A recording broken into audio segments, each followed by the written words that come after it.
Ferrari might still be flashing smiles in public, but the mood inside Maranello is anything but stable. Behind the garage doors and PR lines, something is clearly unraveling. It's not just about poor pit calls or bad luck with weather windows. What we're seeing now is the systematic erosion of a team once revered for its precision. This season, Ferrari has failed to deliver on multiple fronts. Delayed upgrades, incoherent strategy, and rising political tension within the team structure. Montreal was supposed to be a turning point. The performance looked promising on Friday, with Leclerc showing competitive form and Hamilton finally able to push the SF25 cleanly in FP3, but by Sunday, everything disintegrated. A power unit issue crippled Leclerc's race. Hamilton's car, already compromised by an early groundhog collision, was thrown into traffic thanks to a puzzling pit strategy call. Even with the fastest pit stop of the weekend, Ferrari couldn't pull it together. And that's the pattern. Isolated excellence swallowed by systemic failure. The real concern isn't just that Ferrari is struggling, it's that the team seems directionless. When the drivers are performing, the car fails. When the car holds pace, the strategy collapses. The issue isn't talent or speed, it's cohesion. And in Formula One, where margins are razor thin and every tenth counts, that kind of instability is the difference between victory and irrelevance. Teams like McLaren and Mercedes are out-developing Ferrari with less legacy weight and more decisive leadership. And when a team like Ferrari starts looking over its shoulder instead of forward, it's not just the standings that suffer, it's the culture. That culture, right now, feels fractured. The most telling indicator that Ferrari's problems go deeper than what we see on track came not from a strategist's misstep or a telemetry chart, but from Lewis Hamilton's voice. Post-race in Montreal, the seven-time world champion didn't talk about tyre temperatures or aero balance. Instead, he hinted at something more troubling. "There are a lot of changes that need to be made in the system," he said. "I wish I could tell you what is happening." These weren't throwaway remarks.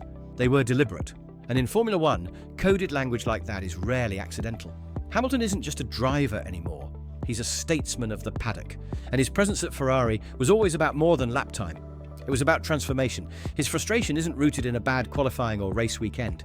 It's directed at the core of the team's operational philosophy. And he's not alone. Fred Vasseur, the man brought in to stabilise the chaos, is now under pressure himself. When Vasseur remarked, "We've changed everything but one thing," it landed like a challenge.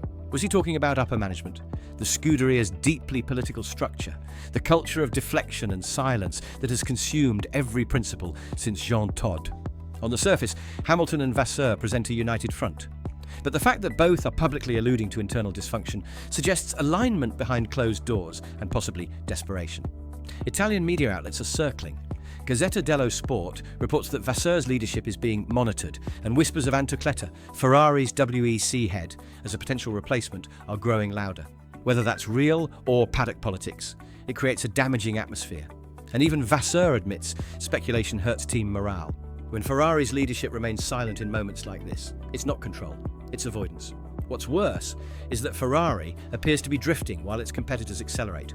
Red Bull continues to refine its package. McLaren brought aggressive upgrades that turned heads. Even Mercedes, long adrift in the midfield, is now consistently delivering incremental gains that actually show up in race pace. Ferrari, still waiting, still hoping. The much-hyped rear suspension upgrade, one Hamilton reportedly advocated for after Shanghai, still hasn't made it to the car. The development pipeline has slowed to a crawl, and you can hear the weight of it in every post-race interview. Hamilton, measured as ever, said, "I don't know why we haven't been," and then stopped. That's not confusion, it's containment. It's what a driver says when the answer is political, not technical. Vasseur insists upgrades are coming, but adds, "We need to put it all together." The problem is other teams are putting it together, every weekend. The delay isn't just logistical, it's philosophical. There's a fear of decisive action at Ferrari, a culture of caution masked as planning. And in F1, that is the kiss of death. Hamilton was brought in not just to win, but to lead. His presence was meant to shift the culture, reset priorities, and hold leadership accountable. But how do you fix a system that won't let you in? If Ferrari's upgrades don't arrive by Silverstone, or worse, arrive and fail, Hamilton's tone could shift from diplomatic to defiant. And once that happens, it's not just about fixing a car, it's about saving a vision that's already starting to slip. The pressure on Fred Vasseur is mounting not just because of points lost, but because of what they represent. When Ferrari botches a race like Montreal, the scoreboard shows 0, but the deeper wound is in morale, perception, and future recruitment. Potential technical staff, engineers, even future junior drivers are watching this unfold. And what they see right now is a team with no clear command.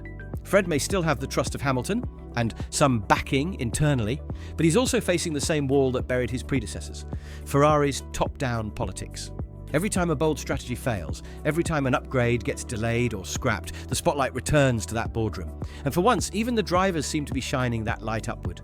If Vasseur is being left unsupported, then his fall would be less about failure and more about scapegoating. And Ferrari has history with that. From Arrivabene to Binotto, the pattern is clear. Blame circulates faster than solutions. But Hamilton's public tone disrupts that pattern. His statements suggest he sees what's happening and won't let the same narrative repeat unchallenged. That makes this not just a performance crisis, it's a structural showdown. The team can still compete. The SF25 is not fundamentally flawed. The drivers are elite. But cohesion is missing, and unity at the top is cracked. If the upper brass can't rally around the people they've chosen to lead, Vasseur and Hamilton, then what's left? Ferrari risks wasting its greatest lineup in a decade, not because of pace, but because of paralysis. And time, in F1, is a currency you never get back. What comes next will define Ferrari's 2025 campaign, and potentially its leadership well beyond. Austria looms, a circuit where every millisecond matters, and every strategic hesitation costs track position. Then it's Silverstone, Hamilton's home turf, where the narrative won't just be about lap times, but expectations. It's the kind of double-header that can either solidify momentum or expose weakness. Ferrari can't afford to stumble through both. The next 2 weekends won't just test car performance. They'll test structural cohesion, upgrade timing, and crisis response. If the rumoured suspension updates fail to materialise or show no impact, the knives from media and internal critics alike will get sharper. And Hamilton? He may go from hinting at problems to openly demanding solutions. That changes everything.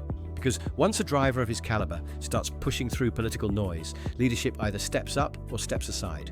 Ferrari's gamble wasn't just signing Hamilton, it was trusting him to be a catalyst. And right now, that catalyst is firing on one side of the garage, but sparking resistance on the other. The question is, can Ferrari's senior leadership finally acknowledge the issues their own people are quietly raising? Or will they once again let silence be the loudest voice in the room? In Formula One, legacy means nothing if the culture won't evolve. Hamilton didn't come to Maranello to be part of history. He came to rewrite it.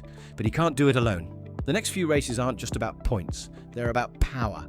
And if Ferrari doesn't start listening, they won't just lose races. They'll lose the very man who could have brought them back to glory. Ferrari has always been more than a racing team. It's a symbol of legacy, passion, and Italian pride.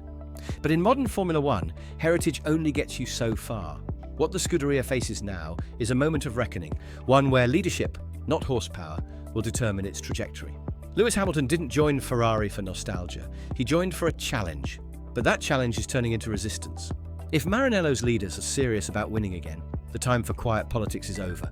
It's time to choose vision over tradition, structure over ego, and change over ceremony. Because if Ferrari can't evolve, then no driver, not even one of Hamilton's calibre, can save it. The next few months will show whether Ferrari is ready to learn from its past or stay stuck in it. The team has the tools, the talent, and arguably the most transformative driver of a generation. But that alone isn't enough. Hamilton isn't a magician, he's a mirror. What he reflects back to Ferrari is what they've allowed to fester: complacency, internal silence, and resistance to meaningful reform. Whether that changes now will determine if this era becomes the beginning of a renaissance or the continuation of a very long drought. And if Ferrari gets it wrong again, they won't just lose a championship, they'll lose the trust of the fans, the paddock, and perhaps even Hamilton himself. The clock is ticking, and in Formula One, it always runs fast.